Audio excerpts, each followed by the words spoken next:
Come some night, boss is talking no maya only no nu aring mani ki huni de green results on neighbor ma plapo green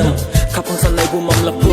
green ni sauduro le mwani diki yes salbe horbe no shose tunye ma dosio bom I am du punhano no be ansero me ton le sina lokini maya se nu sari ye ton ko kapang ni maya no taso rekodi ang tanga gorip se onye ton ko bo gano ne ne bus ton anta e pani ton ko ye they raise me up yeah come on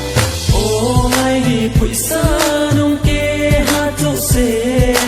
bo muy do pulwo ang no kan sangai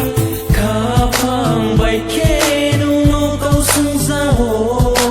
nung ba o mor ni ang bai kan nai de bo muy do pulwo nung ke hato se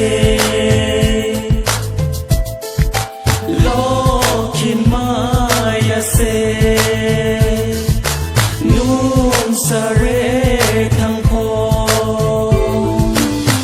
kapang ni maya no ta sare ko di green oh yellow kum tau ya marde som luma kum mali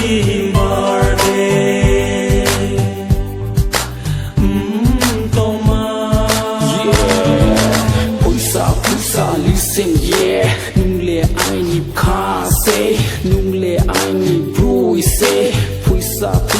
zetin ton po ang no ta vera kodi breke tung mai ni nung krike asu so de bui night rumba tamaya nung maya iske ta vera di yeah I can be your superman can be your number one pusa, yeah, what's up?